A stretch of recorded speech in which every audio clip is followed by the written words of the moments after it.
Okay, it's 10:30 and I have the pleasure to introduce Don D. Hood. Don't confuse him with Don Hood. That's his father. And I think I learned 80% of my pole vault knowledge through this family. I got the pleasure to travel camps across the nation. And when I was vaulting, I didn't have a plan. I didn't really have a coach. And then after that, I said, now I understand pole vaulting. So this guy's been super successful. He was with Abilene Christian University, and he moved a couple of times to end up at Harding, but he's already got that program turned around to national champions at Division II. So he's got a lot of success. He comes from a very good pedigree, been around a lot of good athletes, world record holders, Billy Olson, and many, many more. My pleasure to introduce Don D. Hood. It's funny, when I was first getting into coaching, I worked with a guy, and my dad, back in the 80s, my dad was the guy. I mean, if you research pole vaulting, he was the guy. Not just vaulting, but coaching in general, was very successful and worldwide fame, in that small world of track and field. And you call me Don D. Hood. They named me Don after him, but they gave me the middle initial D so they could differentiate us. So I was Don D growing up my whole life. Well, when I got my first college coaching job, my head coach, one day we're at a cross country meet or something, and I've seen all these guys who know my dad. And of course, they're all, hey Don, how's your dad? Hey Don, how's your dad? Hey Don, how's your dad? And the guy starts laughing. I said, what are you laughing at? He goes, that should have been your middle name. How's your dad? That's pretty true.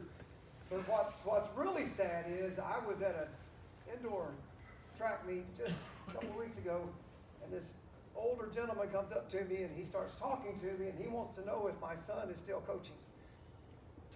I don't look like I'm 90. I hope I don't look like I'm 90. No, but you do look like him. But I just kind of said, no, he's gotten out completely and moved on. All right, I didn't want to embarrass the guy. But it's amazing. We look a whole lot alike, me and my dad. I'm very thankful he's a good-looking man. But it's fun. I was not a pole vaulter. I tried really hard in junior high and high school. Back in the 70s and 80s, they didn't have the training poles and the variety that we have nowadays. And I was cursed with parents that weren't super athletic. I think I got more of my mom's genes than my dad's. And Billy Olson was trying to teach me how to vault. And after about 3 or 4 sessions, he just kind of said, just stick with what you're good at. Be a distance runner or something like that. And so that's where we went. But I loved the vault. It was fun. It was exciting. Those guys, those vaulters, are a different breed of animal than most athletes are. There's something about this. I remember, it was 2 or 3 years ago, Sports Illustrated came out with the most difficult sports to perform. And they determined that hitting a curveball was the hardest thing in athletics. And I just thought, you guys have never been around the pole vault. You don't have a clue. To pick up a pole that's 15 or 16 feet long and be 120 feet away from a specific point that you've got to hit right on the money and be in the perfect position and then jump. And that's just the beginning. They don't have a clue about what's difficult. Now, I agree, hitting a curveball is tough. It must be, or they wouldn't have rated it there. But they don't know what difficulty is with this. But I love the pole vault. And so when video cameras first came out, that was kind of my job when I finished my workouts, is I'd get the battery pack on one side and the big old camera up here, and I would follow my dad around, and we would video at the track meets and video practices and go in and do the studies. And it was exciting. It was really fun. So then we started doing the camps and going around the country and working with vaulters from everywhere and teaching beginners and even experienced vaulters and helping them get better. It was just exciting. And so I hope I'm not just a pole vault coach. I want to be a track coach. I want to be able to coach distance and throws and sprints and the whole deal, but pole vaulting is, if you have a successful vaulter, you're kind of pigeonholed, into that, well, you're a vault coach. Well, yeah, but I'm a track coach too. But it's a blessing and can also be maybe a ball and chain at times, because when you're at the pole vault, you got to be there. If you're going to coach the vaulters, they require attention. Their life is at stake every time they come down the runway. And to be part-time with them, or to just say, you guys go jump today, is almost always a mistake. So if you're going to get into this, be ready to commit. When I was coaching in high school a few years ago, we had our vaulters come later. They would come when practice was over, so that we would stay an extra hour and a half, and be able to focus on them. We would do some Saturday sessions if we had to, so that we could be with just them. And they loved that. It also eliminated those that didn't really want to be pole vaulters, which was kind of good too. But it did require a little bit more time. What I want to do in these two sessions today is I've got a little PowerPoint that I put together. I don't think we can cover it all in one session. I don't think there's any way. And then at the end of it, I've got some videos, and as we go through some videos to help show kind of what we're talking about. Feel free as we go through this, if I say something that you don't understand, stop me, and I'd be happy to explain. I don't want you to leave here going, I wish I really knew what he meant. I hope the videos will explain a lot of it as we go through this. But the goal is to make it easy. The title of the lecture was, right, how to teach beginners and how to fine-tune your more advanced ones. I'm going to tell you it's the same thing. This event doesn't change. If you're jumping 18 feet or 10 feet, you're trying to do the same thing. And so what we're going to go through are the same thing my best vaulters do, and the same thing we do at our camps with kids that have never touched a pole before. It doesn't change. I had a coaching buddy that was an old man that has since passed away, but he would always tell the kids, my job as the coach is to constantly remind you of what you already know. And so we teach and we emphasize these things, and they know what's right, but especially in the pole vault, they tend to forget and digress, I guess, and go back to old habits or go back to what feels comfortable. And we've got to constantly kick them in the pants, and no, that hand goes here, that tip goes here, that rhythm has to be like this. You've got to stay up, the things that they know, but they forget. We've got to constantly remind them.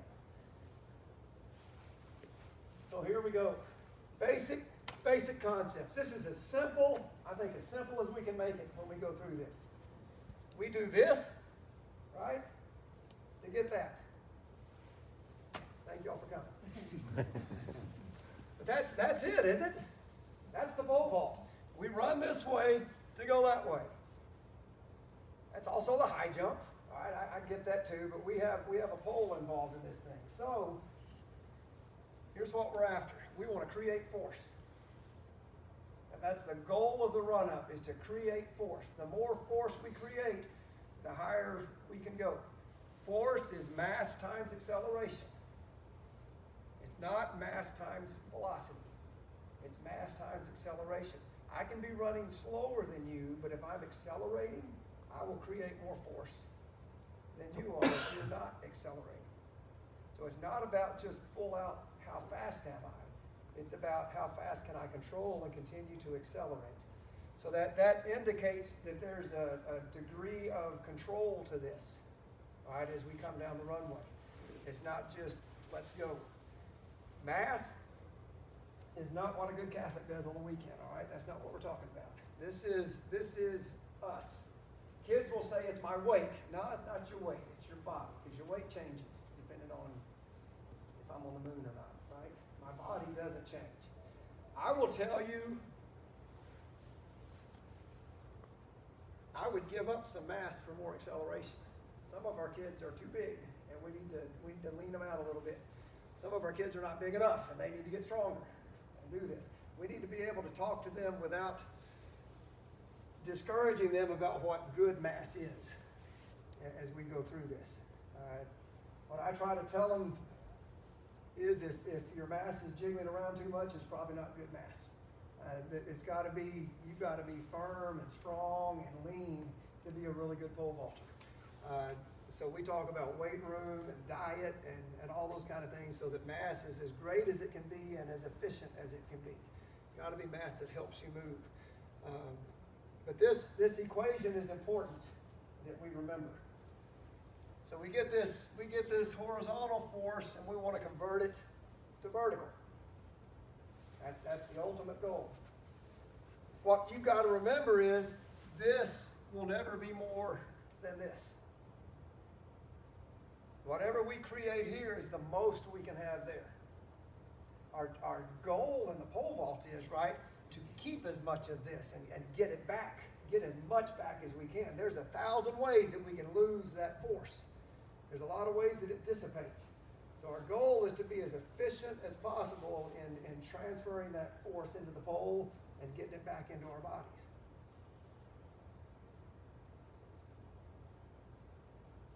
Those are what we tend to call those things. Now here's the key, right? Our plant and takeoff. That's where the transition takes place. How do you know, I'll ask you a question, how do you know the pole has energy in it? It bends, yeah. Anybody pole vaulters in here? Couple, yeah. You ever been hit by a bent pole? It hurts, doesn't it? There's a lot of energy in there. My daddy never hit me as hard as a pole. It hurts. We had a guy one year, he was a decathlete and was just learning how to pole vault. I made him wear a bicycle helmet because I didn't have a real helmet at that time. This was back in the early 90s.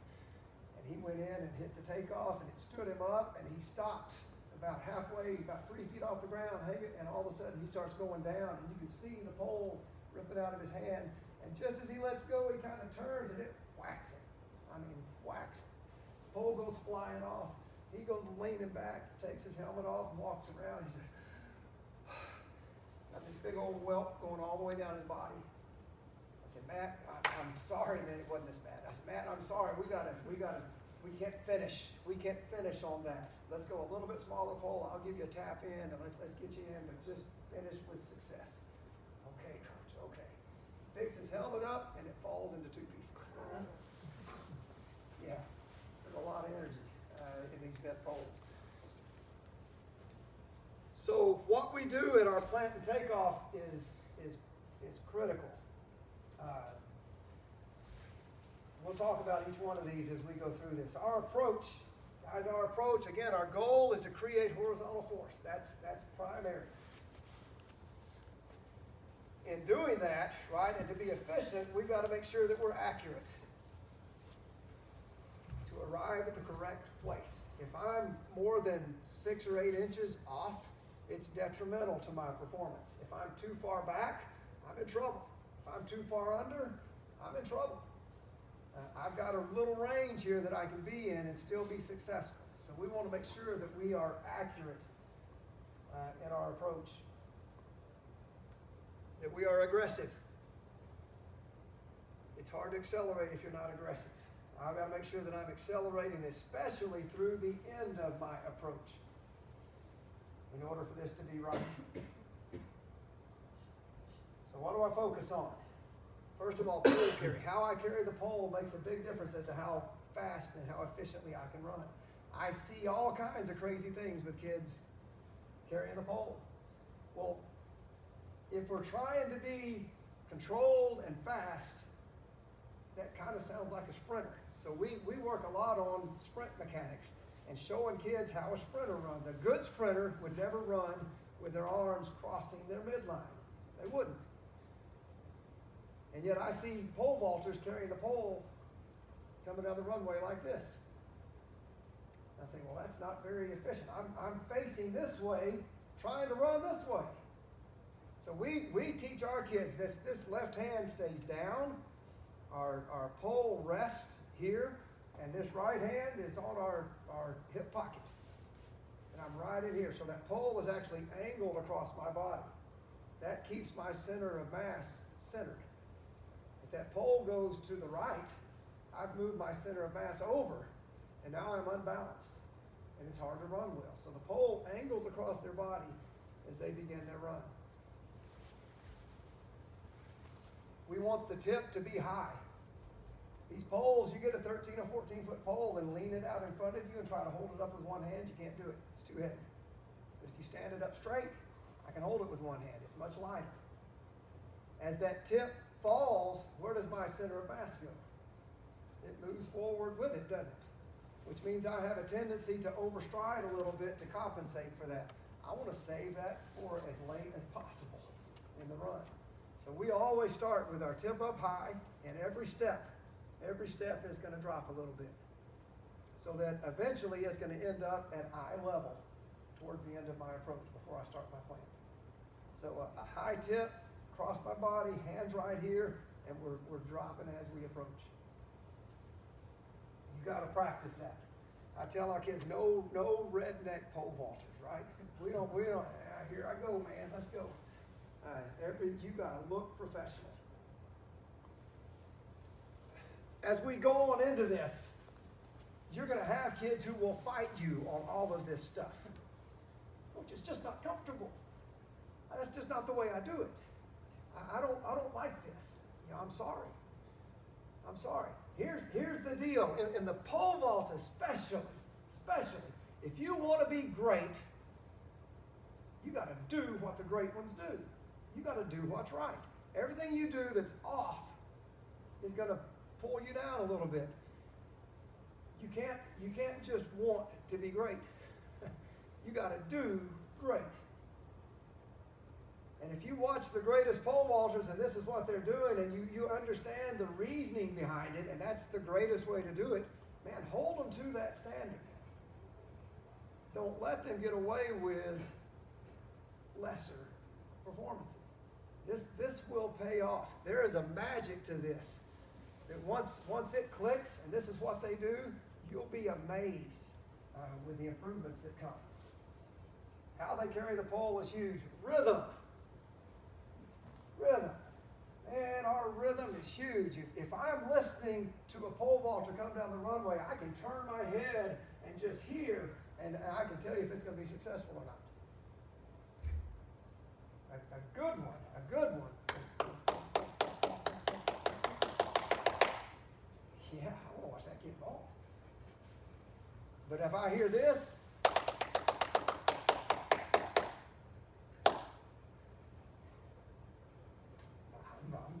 I'm running away. It's bad. Our rhythm is important. We've got to go from slower, not slow, but from slower to faster. And then our pattern has to be from longer to shorter. They've got to do these things. This requires practice because it's not natural for many of them. They get hyped up. You put a bar up, you put a pole in my hand. Oh, let's go. Yeah, that's got to be in here, but it's got to be controlled. It's got to be, let's go, boom, let's go. If they learn to create that, good things are going to happen.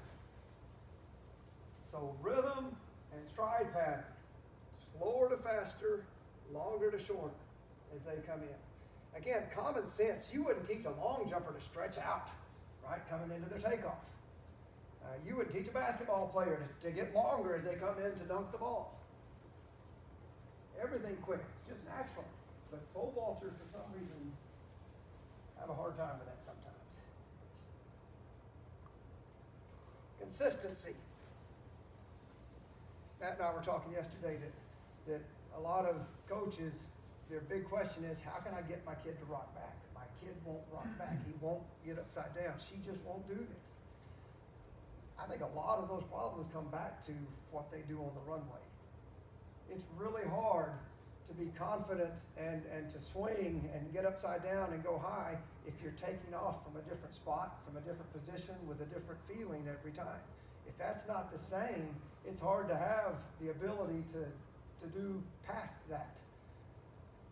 So the more consistent they are on the ground, pretty soon they don't have to think about that as much, and they can start focusing on things. Pole vaulting for beginners is like being in a car wreck. They're running down the runway, and the first time they plant the pole, they just want to land in the pit. And sometimes they don't even know what they did. They'll come in and they'll hit it, and boom, and they'll get up there. Oh, okay, good. And the next time it's a little bit slower for them, but they, and eventually that whole process will slow down a little bit, and they can start thinking through things. But it's not automatic. So focusing on a consistent approach is huge. We want to start with controlled energy. We want to be aggressive. We want to be excited. But we're going to keep it under control. Our kids will hit a check mark on their fourth step. I don't count lefts. I count steps. I can't see that well. I can hear them. So we count every step. So we start the same. If I'm a right-handed vaulter, we start with our left foot in front, and we're going to push out, and our fourth step is going to hit a check mark. For most kids, it's going to be somewhere between 17 and 22 feet. If it's a little 4'10", 7th grade girl, it may be 15 feet. But if it's a 6'4" high school senior, it may be 22 feet. Our goal is that it's natural, but it also sets up the things we've been talking about. It sets up the rhythm and sets up the pattern as we go through this. So they've got to be a little bit bigger than the middle part of their run. So it's a boom, boom, boom, boom. They're pushing to their mark. Here's the thought behind that, right? If I start the same way every time, I'll tend to finish the same way every time. Pole vaulters go through a range of emotions, right? My first vault, I'm usually a little hesitant, a little bit nervous, not quite sure what's going to happen, and so I may not think about how. But if I've got that mark, I'm coming down the runway, and at least as I'm coming down the runway, I'm going 1, 2, 3, 4. I hit my mark. Okay, I'm on. Instead of, man, I hope I don't die. Third attempts, PR attempts to go to state, attempts to win your conference or section, right? Whatever. Man, the nerves are, boy, I gotta go. I'm getting on a bigger pole. I gotta go. No, I gotta hit my mark. And if I hit my mark and I'm coming down the runway, I know I'm gonna be on. And now then I go from, gosh, I hope, to, yeah, let's go. There's a confidence there that's tremendous if they do that. They look at their mark. Some will tell you, Coach, I can't do that. Yes, you can. But Coach, I got to see the box. I've never seen a box get up and move. Never. That box will be there. You don't have to go 4, got it. Right? But I could look down and see, okay, I stepped on it. You've got peripheral vision, you can see. And honestly, if they're within 6 inches, that's okay. But they've got to have a reference to where it keeps them online so they have some confidence coming down the runway. I think that 4-step check mark is huge. A lot of coaches don't use them, and as your kids get older, they may not need it as much because that will be ingrained, but it's a great reference point. I can't tell you how many times I've had kids take off a foot under or 2 feet under, and the first thing I ask them is, did you hit your mark? And they will inevitably go, I don't know. There you go. And I tell you, they didn't. So that's a huge part of what we do. Why do you put that 4 steps in rather than some other point? You can do 6 if you wanted to. Some do 6. I'm not questioning. I like it just because that first 4 is huge to me. That if you go much beyond that and they're thinking about something else, it's just a distraction. This ensures that they're starting consistently. Now I'll have marks, mid-mark about 38 or 40 feet out that I'm looking at to see. So if they hit their mark and then they're under my mark, then I know that they did something in the middle that's not right. But if there's a lot of ways to check that kind of stuff, but I just like that for them because it's early in the run and it just ensures that those first 4 are right. Some do 6. I've seen some 6 steps, but it's with younger kids, not many of them go on a long enough run. 6 is about halfway through the run sometimes, and that would distract them a little bit. This is a kid we had. It's not the greatest video, but it just gives you a good idea, I think, of what. Can y'all see that?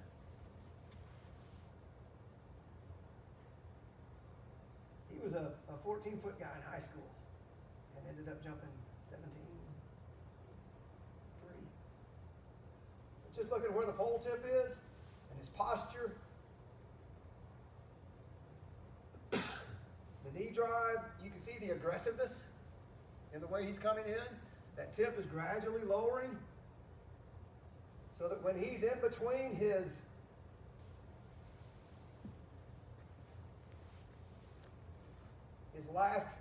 next to last right and next to last left, that tip is coming down through eye level. It is getting to that point.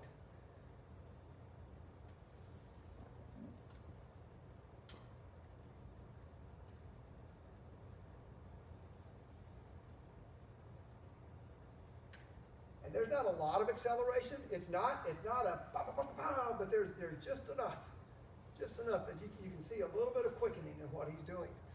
And that was the weakest part of his run coming out of high school, and ended up being the best part of his. He keeps asking me this, but that's a general idea of what we're after, right? The good posture, the good powerful. He's covering ground. Never in a hurry. Your little chickadee vaulters, right? They just run like this the whole way down the runway. They're going to have a hard time. And again, that's where I think a check mark helps a lot, because it forces them to be longer at the start. So they start to feel that acceleration. They feel that rhythm instead of just 100 miles an hour coming down the runway. So those kind of things are important. You know, I go back, the equation is acceleration. Acceleration involves covering ground. So we're constantly reinforcing to them, as you come in, as you're coming down the runway, you've got to continue to cover ground. You don't just get quicker. Quicker doesn't equal faster. It just means you're turning quicker. You've got to continue to accelerate. So our goal is to continue to cover ground as we come into that takeoff. How do I get rid of this now? Hit that box. It'll shrink it. Hit that box. You're hitting that box at full screen? There we go. Yeah. I think you can hit the escape button. There we got it. I'm letting somebody go. All right, going into the plant. Here we go. Now, as we're talking about this, I'm separating the plant from the takeoff. All right, the plant is the action of putting the tip into the box. I'm not talking about takeoff. All right, just the plant. Our goal is to position the body in the pole so that maximum energy can be transferred from the run to the pole. That's the goal. We've got to position things so that I'm in the right place so that the most energy possible can be put into that pole. That's, again, we're running almost full speed and we're thinking about positions, right? This takes a lot of repetition.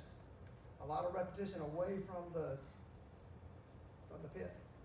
You guys have great excuses here because you've got such horrible weather until April. Get them in the gym, put a tennis ball on the end of that pole, and drill till they dream about this. I can remember the best high school kid I ever coached was a knucklehead. He was ADDDDD. But man, he could run, and he was fearless. I'm in a grocery store one day, and I hear a kid walking. I'm assuming he's walking. I hear start, curl, press. Start, curl, press. I'm like, what are you doing? I look around the corner. He's got a can of Pringles. He's walking through the grocery store with his mom, practicing his plant. Yeah. Kid jumped 17 feet in high school. Then he goes to college and gets drunk and does donuts in the coach's front yard and goes back home. What do you do?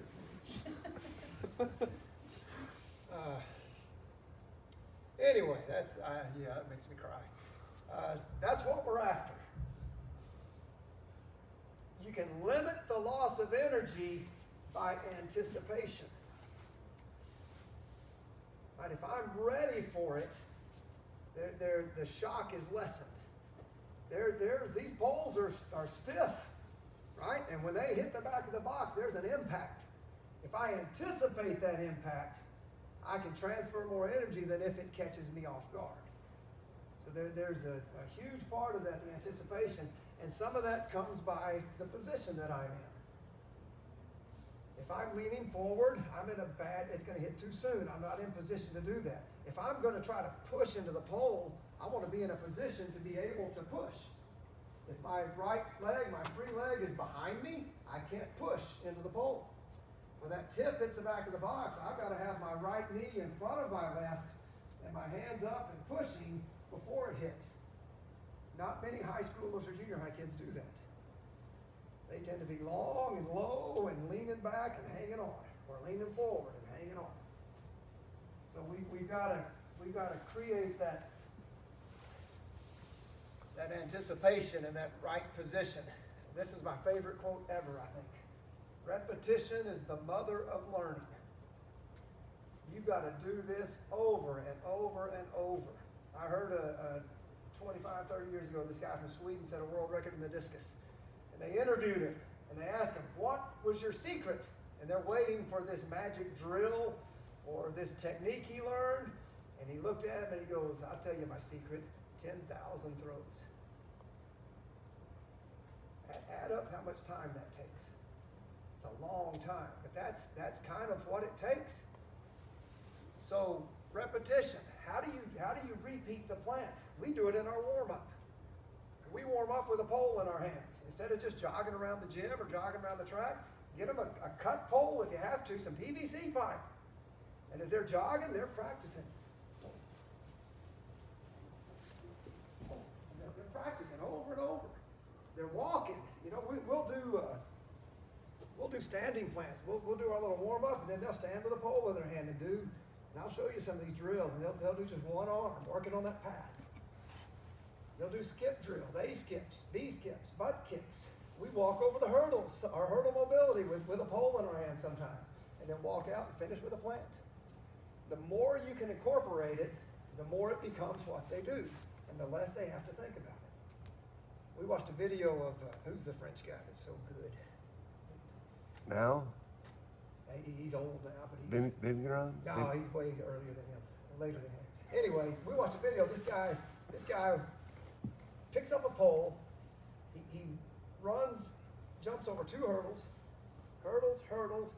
veers to the runway, plants the pole and clears 17 feet. I showed that to my guys. 2 weeks later, one of them does it. Yeah. Not 17 feet, but 14.6. It was pretty cool. Which he'd been doing some work. When that pole becomes part of your body, this event gets a whole lot easier. So we do a ton of repetitions, but they've got to be correct. They got to be correct when they do them. If your approach is proper and your mechanics are right, the plant gets easier. So where that tip is, and the way it's moving and where your hands are, make this work a whole lot easier. So again, holding them to a standard, they've got to be at this standard in order for this to be right. We do it over the last 3 to 4 steps. We teach 4, hoping we get 3 with the plant, the time that it takes for the hands to come up. We do what we call start, so the tip is moving to eye level, and we want the front hand to still be up. We never want to be down below the belly button, so we're still here. But by starting, we're just going to take this right hand and just squeeze it up. We're just going to squeeze it up right here. It's not out here. It's right here. So we're staying in tight as much as possible as we come up. So we're going to start, top hand to the top of the shorts. And we're going to curl it above the ear, above the head if possible. So the hand comes, so I'm start, the hand comes in front of the shoulder, but behind the nose. So it's right in here. And then we're going to press it straight up overhead. So my bicep is on my ear. Never out front. If I can ever see this arm, I'm wrong. It's never in sight. There's a window about right here that hand has to stay in. As they get on longer poles, there may be a little bit back here to balance it. But generally, we're trying to keep the pole moving with us. And if it drops back, I've changed momentum, I've changed my center of mass again. So the more I keep that hand here as I come into my takeoff and into my plant, the better I'm going to be. So I'm pressing straight up, anticipating the impact. When that tip hits the back of the box, I should make a right triangle with the pole, the ground, and the body, if I'm doing that right. So that my free leg has passed my takeoff leg, my hand is straight up, both arms are extended, I'm in a straight up and down posture, and that tip is just hitting the back of the box. That's the goal. So it should look like right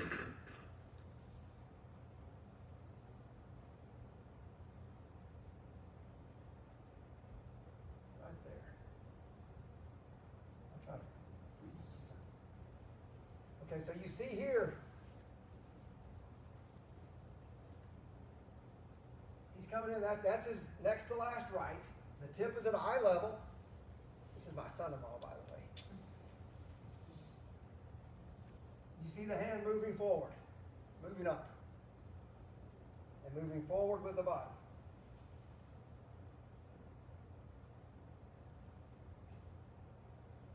Now he's curling it in front of the shoulder, and behind the nose. So he's above the head, just as that foot's leaving the ground.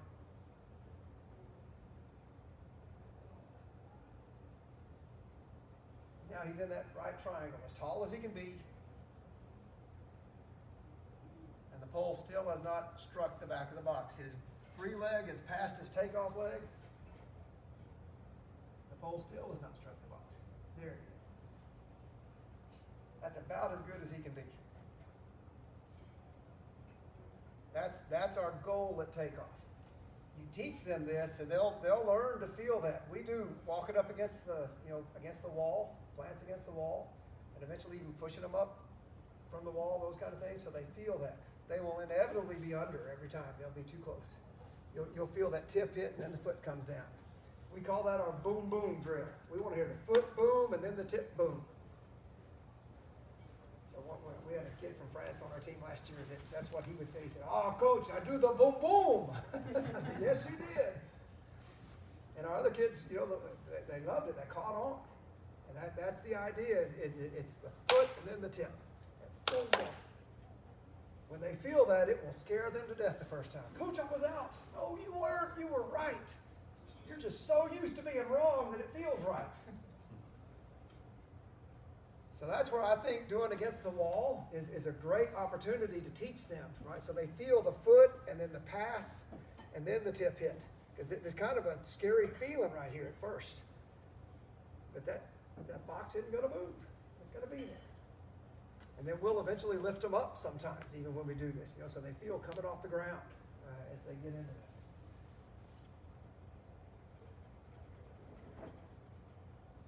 Let's run this one more time just so you guys can see that motion. You see how his posture never changed? His shoulders never turned. He stayed pretty square the whole way through.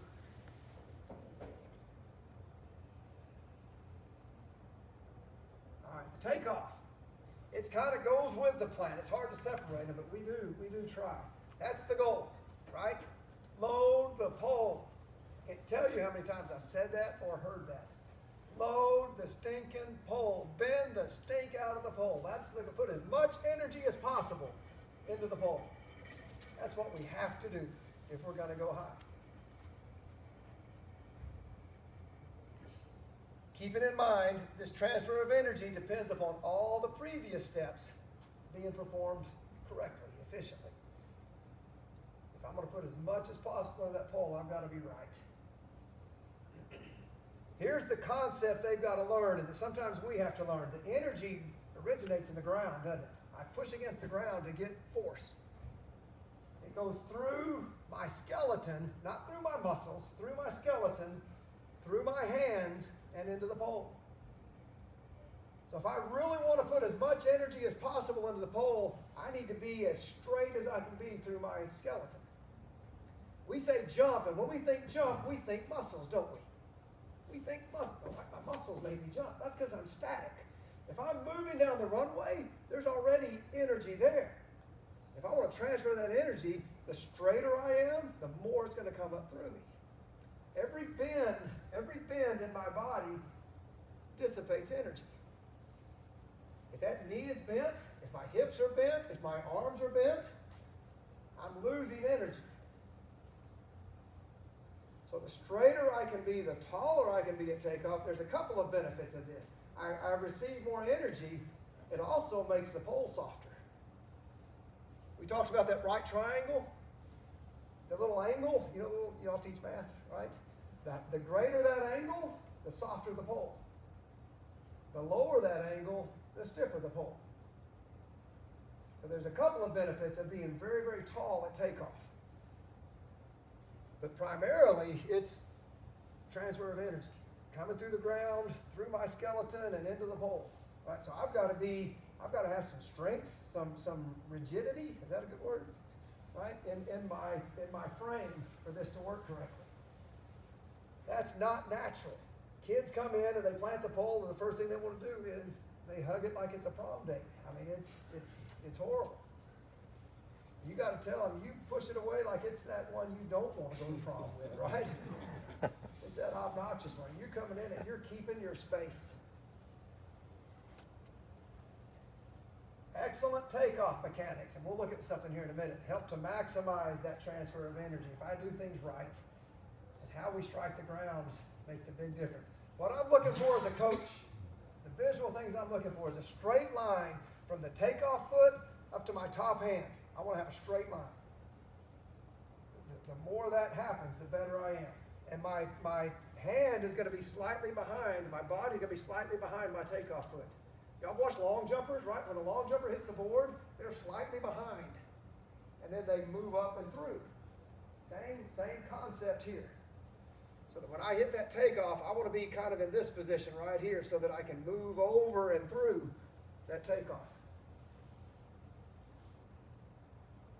My chest and my shoulders move over the takeoff foot as the pole strikes the back. So I'm moving in this direction. I'm not jumping up towards the crossbar. That is the high jump. That's a very different event. I'm trying to load the pole. Where is the pole? The pole is in front of me. Why would I jump up if I'm trying to load the pole? It's the pole's job to move me up after I load it. Now there's some elevation in my takeoff, right? I'm not saying jump into the box. There's some elevation, but I would say more over the horizon than up at the crossbar. I'm jumping through that bottom hand almost, right? Just under that bottom hand. So I'm elevating, but I'm loading the pole as much as I can into the pole. We talked about that. This is big. Maintain space between the vaulter and the pole through the takeoff. As that pole strikes, right? When it strikes, we talked about being tall and having this really high top hand. There's space here between me and the pole. I want to maintain that space. I do not want the pole to come back to me and lose that space. There's also space between my chest and the pole. I want to maintain that space so that I don't get sucked up into the pole. As I come off the ground, my body should remain vertical. I don't want to go to my back too quickly. I want to stay here because I'm pushing and I'm moving the pole with me, so I stay here for a split second. Keep the top of the pole, the top hand, moving forward and upward. And that will help keep the hips beneath the shoulders. A lot of coaches emphasize the bottom hand, and sometimes you have to. But what I've learned is if they really have a great top hand, the bottom hand tends to work pretty well with it too. When they really work on the bottom hand, they tend to drop that top hand a little bit. So we've really emphasized both arms pressing up, especially that top arm as high as it can be and keeping that space. And it's amazing how the bottom hand falls in line with it and will help to bend the ball better. There's a couple of decent examples, I think. And you see the space? Now he's got some bends in his body. You see the bend in the knee, right? But as a whole, he's in a pretty good position here. If we were to take it back just a little bit.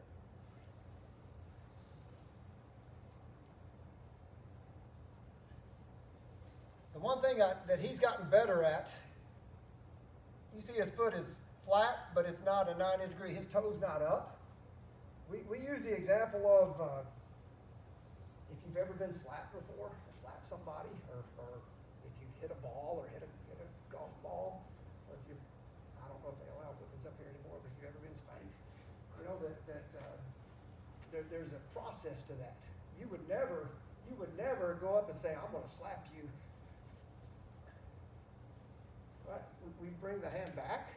You would never see a baseball player. Right? The bat's back. A golfer, right, is there. There's a summation of forces. We do that because we know, instinctively, we know that when I make contact, if that hand's back here, it increases the amount of force. Same with my foot striking the ground. As I come into that last step, last 2 or 3 steps, I want my toes to be up so that when it strikes the ground, I'm getting a popping action. So I'm slapping the ground. He's close here, but not perfect. But you see how he's behind his takeoff foot a little bit? His arms are pretty rigid. He's driving his head and chest forward. He's pressing the pole up while he's jumping out.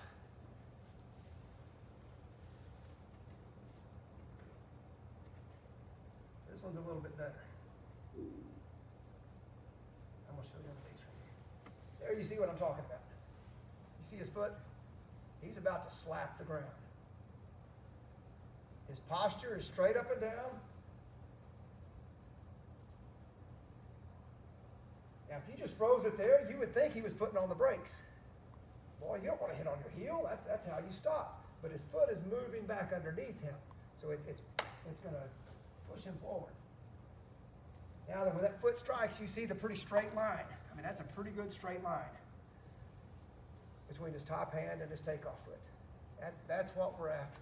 This was probably the best vault of his life. Thankfully, we got it on film.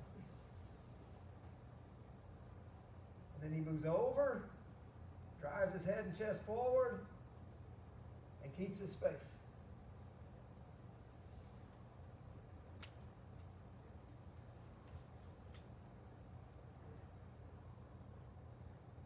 That's an excellent takeoff.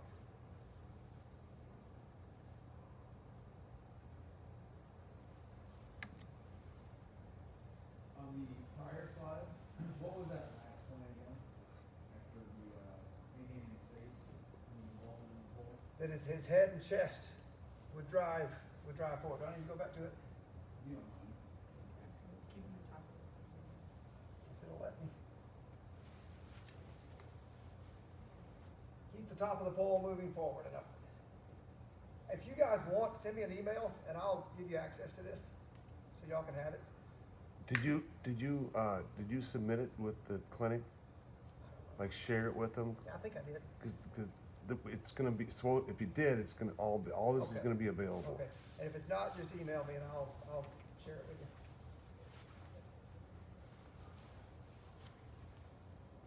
Got it? Yep, thanks. Yeah.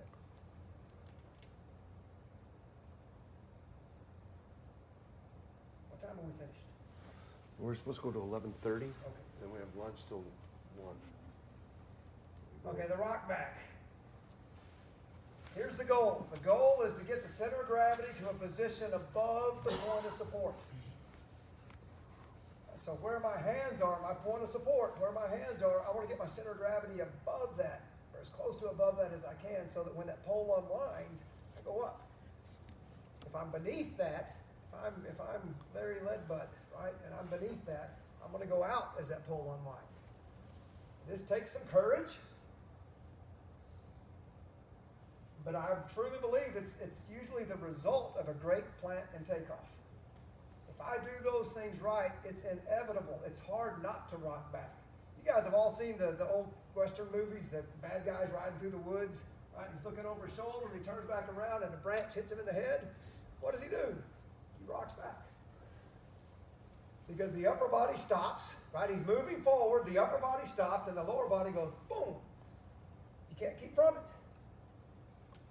Because he did the previous steps correctly. Same thing in football. Somebody gets clotheslined, right? What do? They go, boom, head over heels, or heels over head. They can't keep from it because it's what nature does.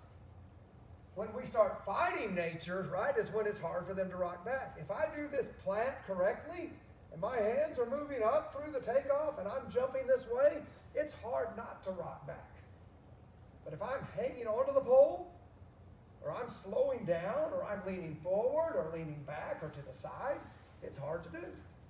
Because I'm not lining things up. You got kids that do the whirly-bird all the time? I bet you $100 they're stepping off to the side. Well, that's what nature makes you do. But if I'm lined up and I'm right, it's very difficult not to rock back. They have to fight it. They have to fight it to not let it happen. So again, I'm going to go back to repetition, right? That this becomes what they do. It's hard to change things at the pit. If you're trying to do a lot of repetitions at the pit and change them, it's hard. Because that point of takeoff, they're survival mode. You're going to change something, you change it in the gym or on the track, doing repeats after repeat after repeat until it becomes what they do. Then you take them to the pit and let them see what happens. So when the pole basically stops bending, the momentum of the takeoff should swing the body upward. That's what ought to happen if they don't fight it. Now here's a big part of it, right? The vaulter has to keep pressure up into the pole. You've got to continue to push the pole up and in as you swing. If you don't, energy is lost. That pole will unwind immediately. And you might not make it in the pit. I've got a kid on my team that jumped 14.6 at a meet. He jumps 16 feet in practice regularly. But we get to a meet and he panics and he lets off. And we remind him, you got to keep pressing the pole. And we'll go back to practice, and he'll have 5 or 6 jumps that are horrible. And then finally it'll click, and he'll move the pole and keep pressure up into the pole, and he'll swing up, and the pole just slings into the sky. And it's awesome. Why he can't do that every time, I do not know.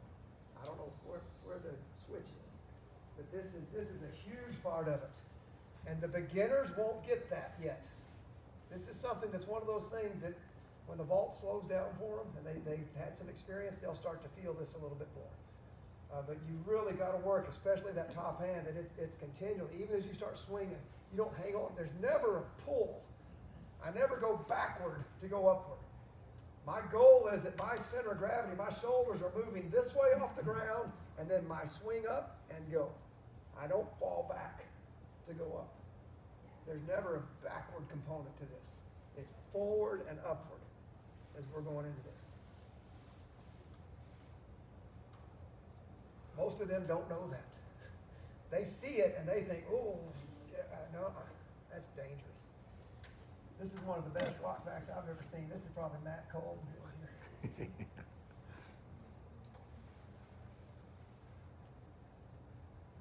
So he's hit a pretty good takeoff. And again, this kid jumped 14.6 in high school. And when he first came to the school, where he landed was scary every time. He'd be over here, over there, back there, but he was just determined to be great. So he's done things right off the ground. You see he's keeping his space even through his swing. The hips continue to rise. Now he's got his hips above his shoulders. Heels to the sky, and he's as close to and in line with the pole as he can possibly be. The closer they get to the pole, the higher they're going to go. The further they stay away from it, the more that energy disappears. If I'm going to get it back from the pole, I've got to be really close. And we do this drill. This drill takes some courage. He's on probably a 15-foot pole and is landing in a pit on his back, from 17 feet high. It's a little bit scary to get there and stay there, but they got to learn to stay there. So often they'll maybe hit a little bit of rock back, then boom, I want to get in the pit. The goal is not to land deep in the pit. The goal is to make the bar. And to do that, you've got to get back and go high. If you notice,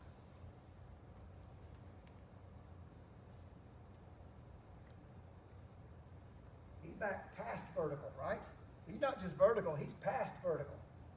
I've got to try, if the pit's out here, I've got to try to go this way to get this. Because the pole, the momentum is moving me in. I've got to work back here to really go high and then up and over. The first time they do this, they may squeal like a baby. Because they think, oh, and then they'll land like, oh, you were right, coach. Yes. And the next time it's not so scary. But bring a change of clothes for them just in case. It is. It's pretty intimidating. But once they do it, they'll never go back. At the very first of the slideshow, we had a kid on there doing a takeoff. I remember he never jumped more than 15 feet, but I remember the day at pole vault camp it clicked for him. He went from a 12-footer to a 14-footer in one day because this clicked. It was his third year of camp. He'd been trying for 3 years. It was his senior year of high school, and it clicked. And all of a sudden, boom.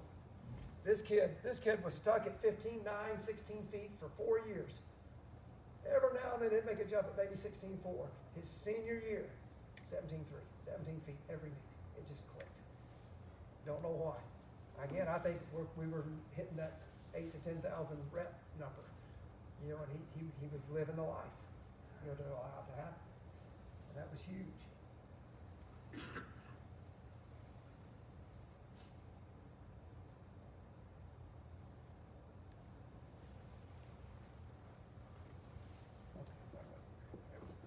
Now the flyaway. How do you get the fly off the top of the pole, right? How do you finish the vault? And we'll stop after this.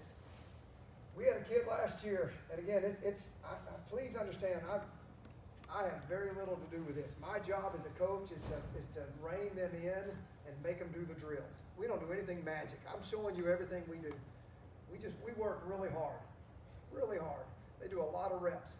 We had a kid from France that came in as a 17.2 vaulter. He jumped 18 feet last year at the conference at the national meet, won the national meet. He was on a 15.7 pole, hole in at about 15 feet. Now you take the 6 inches or 8 inches of the box, he's at about 14.6, and he cleared 18 feet. Barely.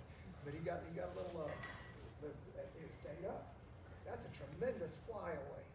2 things have to happen for that. You got to have a lot of confidence. You got to be on a really big pole. The stiffness of the pole makes a big difference. Our guys, we try to be 30 to 40 pounds over their body weight in the stiffness of the pole. And then once they get past that, then we'll start going longer. This kid was 5'9", 5'10", not real tall, so the longer pole scared him a little bit. So we said, let's just get better. It was amazing what he could do. But if you do these things right, the flyaway is inevitable. So there's your goal. Get your body as close to the pole as possible so you get the maximum amount of force back to it. He was great at this. There's a lot of courage. And I tell you this, I think, right, what do they say, familiarity breeds contempt? The more I do something, the less I'm worried about it. You remember the first time you drove a car? 10 and 2, right? Don't distract me, Mom, I'm driving. And then about a month later, and you got your soda in one hand, you're driving with your knee and eating your burger, and you're not afraid anymore. When you become consistently successful, it happens. It's a culmination of all the previous phases. I think in this area especially, gymnastic drills are a great aid. And in the next session, we'll come back and we'll show you a lot of the different exercises we do to help this happen.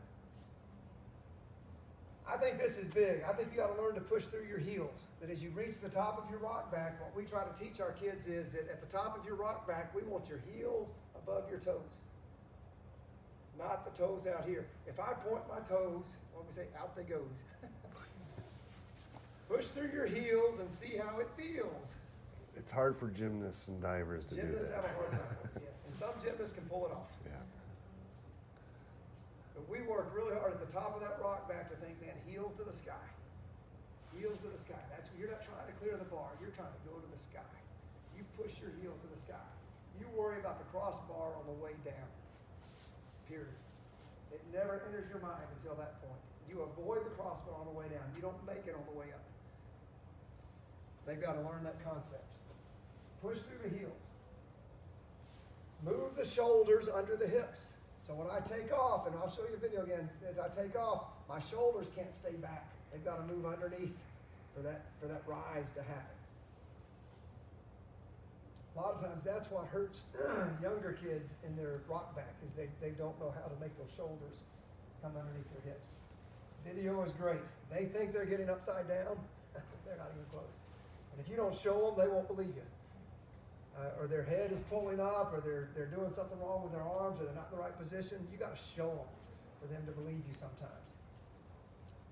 We do a lot of underwater vaulting. Once a week, we're in the pool and doing just slow motion, getting back and learning how to push and turn and do things right. This is Alex again. This is a 16-foot bar. Just a little bit of flyaway. But you see how he's getting his hips close to the bar. He doesn't point his toes until he begins his turn. And then it jumped into the moon. That's the goal.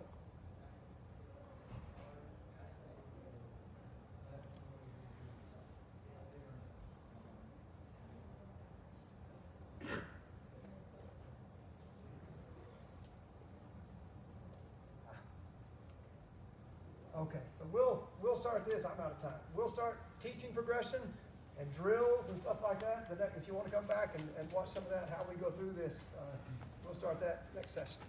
All right, thank y'all very much.